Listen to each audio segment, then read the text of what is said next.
السلام علیکم، بسم اللہ الرحمن الرحیم۔ اور درود و سلام نبی آخر زمان صلی اللہ تعالی علیہ وآلہ وسلم پر، جو تمام جہانوں کے لیے رحمت للعالمین ہے۔ سب سے پہلے درود پاک کی فضیلت سنتے ہیں۔ نبی کریم رؤوف رحیم صلی اللہ تعالی علیہ وآلہ وسلم نے ارشاد فرمایا، جس نے مجھ پر ایک مرتبہ درود پاک پڑھا، اللہ پاک اس پر 10 رحمت نازل فرماتا ہے۔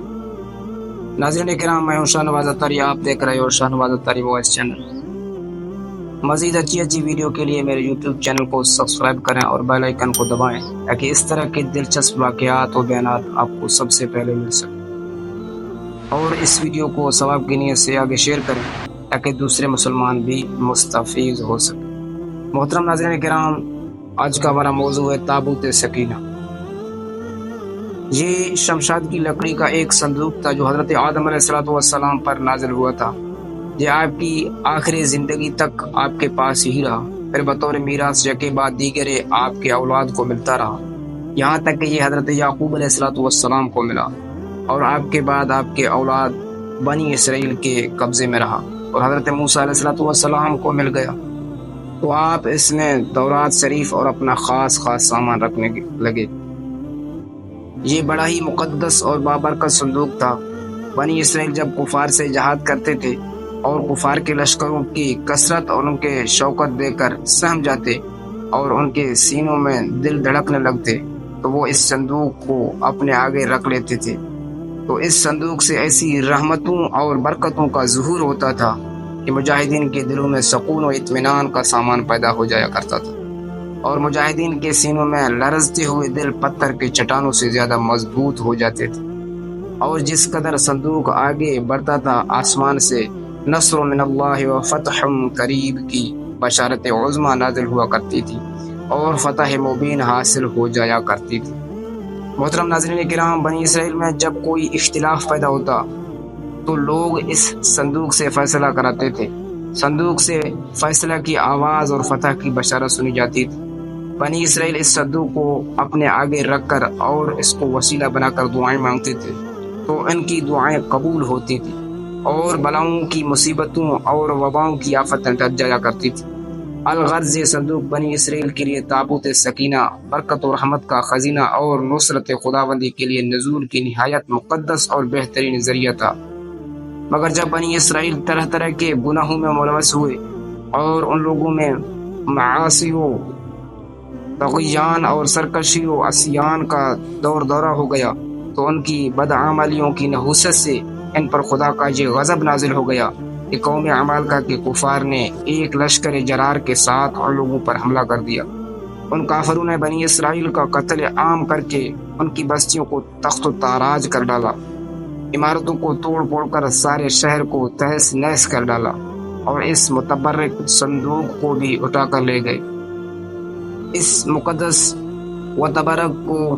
نجاستوں کے کوڑے خانے میں پھینک دیا، لیکن اس بے ادبی کا قوم عمالقہ پر یہ وبال پڑا کہ یہ لوگ طرح طرح کی بیماریوں اور بلاؤں کے ہجوم میں جھنجھوڑ دیے گئے۔ چنانچہ قوم عمالقہ کے 5 شہر بالکل برباد اور ویران ہو گئے، یہاں تک کہ ان کافروں کو یقین ہو گیا کہ یہ صندوق رحمت کی بے ادبی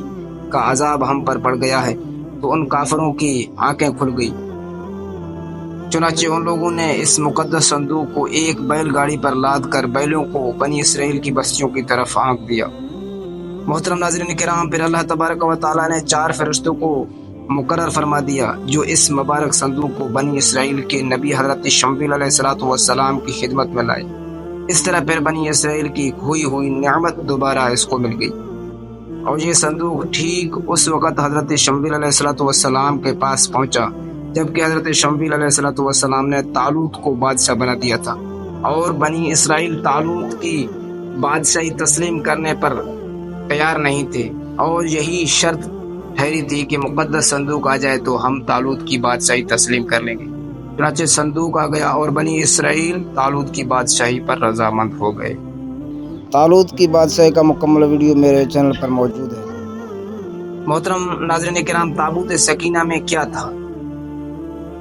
اس مقدس صندوق میں حضرت موسیٰ علیہ السلام کا عصا اور ان کی مقدس جوتیاں، اور حضرت ہارون علیہ السلام کا امامہ، اور حضرت سلیمان علیہ السلام کی انگوٹھی، तौरात की तख्तियों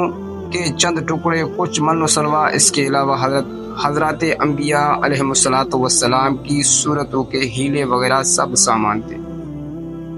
मोहतरम नाज़रीन किराम, कुरान मजीद में खुदावंद कुद्दूस ने सूरतुल बकरा में इस मुक़द्दस संदूक का तज़किरा फरमाते हुए इरशाद फरमाया, तर्जुमा, और उनसे उनके नबी ने फरमाया कि उसकी बादशाही की निशानी ये है कि आए तुम्हारे पास ताबूत जिसमें तुम्हारे रब की तरफ से दिलों का चैन है और कुछ बची हुई चीज़ें हैं मुअज़्ज़ज़ मूसा और मुअज़्ज़ज़ हारून के तरका की, उठाते लाएंगे उसे फरिश्ते, बेशक उसमें बड़ी निशानी है तुम्हारे लिए अगर ईमान रखते हो। मोहतरम नाज़रीन किराम, इस वाक़े से दर्स हिदायत, बनी इसराइल के संदूक के इस वाक़े से चंद मसाइल व फ़वाइद पर रोशनी पड़ती है जो याद रखने के काबिल हैं। मालूम हुआ कि बुजुर्गों की तबर्रुकात की खुदावंद कुद्दूस के दरबार में बड़ी इज्जत व अज़मत है और इनके ज़रिया मखलूक खुदा को बड़े बड़े फ्यूज़ व बरक़ात हासिल होते हैं। देख लो, इस संदूक में हज़रत मूसा अलैहिस्सलातु वस्सलाम की जूतियाँ, आपका असा और हज़रत हारून अलैहिस्सलातु वस्सलाम की पगड़ी थी। तो अल्लाह ताला की बारगाह में ये संदूक इस कदर मकबूल और मुकर्रम व मुअज़्ज़म हो गया कि फरिश्तों ने उसको अपने नूरानी कंधों पर उठाकर हज़रत शमूएल अलैहिस्सलातु वस्सलाम के दरबार नबूवत में पहुंचा दिया। और खुदावंद कुद्दूस ने कुरान मजीद में इस बात की शहादत दी है कि फ़ीह सकीनतुम मिर रब्बिकुम, यानी इस संदूक में तुम्हारे रब की तरफ सकीना यानी मोमिनों के क़ुलूब का इत्मीनान और उनकी रूहों की तस्कीन का सामान था। मतलब ये कि इस पर रहमत इलाही की अनवार व बरक़ात का नुज़ूल और उस पर रहमतों की बारिश हुआ करती थी। तो मालूम हुआ कि बुजुर्गों की तबर्रुकात जहाँ और जिस जगह भी हों, ज़रूर उन पर रहमत खुदाबंदी का नुज़ूल होगा और इस पर नाज़िल होने वाली रहमतों और बरकतों से मोमिनीन को सुकून क़ल्ब और इत्मीनान रूह के फ्यूज़ व बरक़ात मिलते रहेंगे। मोहतरम नाज़रीन किराम, जिस संदूक में अल्लाह वालों की लिबास व असा और जूतियाँ हों, इस संदूक पर इत्मीनान का सकीना और अनवार व बरक़ात का खजीना खुदा की तरफ से उतरना कुरान से साबित है।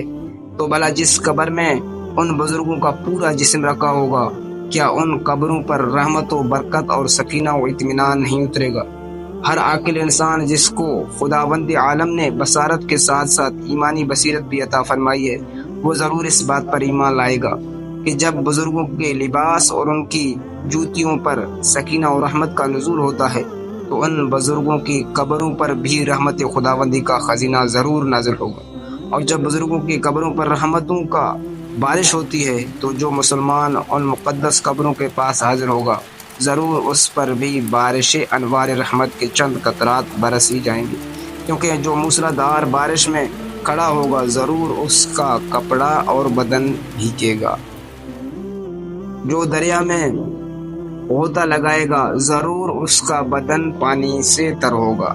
जो इतर की दुकान पर बैठेगा ज़रूर उसको खुशबू नसीब होगी। तो साबित हो गया कि जो बुजुर्गों की कब्रों पर हाजिरी दें ज़रूर वो फ्यूज़ व बरक़ात के दौलतों से माला माल होंगे और ज़रूर उन पर खुदा की रहमतों का नुज़ूल होगा, जिससे उनके मसाइब व आलाम दूर होंगे और दीन व दुनिया की फ़वाइद मुनाफ़ा हासिल होंगे। मोहतरम नाज़रीन किराम, ये भी मालूम हुआ कि जो लोग बुजुर्गों के तबर्रुकात या उनके कब्रों की अहानत व बेअदबी करेंगे वो ज़रूर कहर व कहार और गज़ब जब्बार में गिरफ्तार होंगे, क्योंकि कौम अमालका जिन्होंने इस संदूक की बेअदबी की थी उन पर ऐसा कहर इलाही का पहाड़ टूटा कि वो बलाओं के हुजूम से बिलबिला उठे और काफिर होते हुए उन्होंने इस बात को मान लिया कि हम पर बलाओं और वबाओं का हमला इसी संदूक की बेअदबी की वजह से हुआ है। चुनाचे इसलिए उन लोगों ने इस मुकद्दस संदूक को बैलगाड़ी पर लाद कर बनी इसराइल की बस्ती में भेज दिया ताकि वो लोग गज़ब इलाही के बलाओं के पंजे कहर से नजात पा लें। मोहतरम नाज़रीन किराम, जब इस संदूक की बरकत से बनी इसराइल को जहाद में फतह मुबीन मिलती थी तो ज़रूर बुजुर्गों की कब्रों से भी मोमिनीन की मुश्किलात दफ़ा होंगे और मुरादें पूरी होंगी, क्योंकि जाहिर है कि बुजुर्गों के लिबास से कहीं ज़्यादा असर रहमत बुजुर्गों के बदन में होगा। प्यारे मोहतरम नाज़रीन किराम, इस वाक़े से ये भी मालूम हुआ कि जो कौम सरकशी और असियान के तूफ़ान में पढ़कर अल्लाह व रसूल अज़्ज़ा व जल्ल सल्लल्लाहु तआला अलैहि वसल्लम की नाफरमान हो जाती है, उस कौम की नियामतें छीन ली जाती है। चुनांचे आपने सुन लिया, जब बनी इसराइल सरकश होकर खुदा के नाफरमान हो गए और किस्म किस्म के बदकारियों में گناہوں کا بھوت ان کے سروں پر انفرے بن کر سوار ہو گیا تو ان کے جرموں کی نحوستوں نے انہیں یہ برا دن دکھایا کہ صندوق سکینہ ان کے پاس سے قوم عمالقہ کے کفار اٹھا کر لے گئے، اور بنی اسرائیل کئی برسوں تک اس نعمت عظمیٰ سے محروم رہ گئے۔ ناظرین کرام، مزید ملتے ہیں ایک نئی دلچسپ سٹوری کے ساتھ، تب تک کے لیے اللہ حافظ، اپنا خیال رکھیے، اللہ پاک آپ کا حامی و ناصر ہو، والسلام۔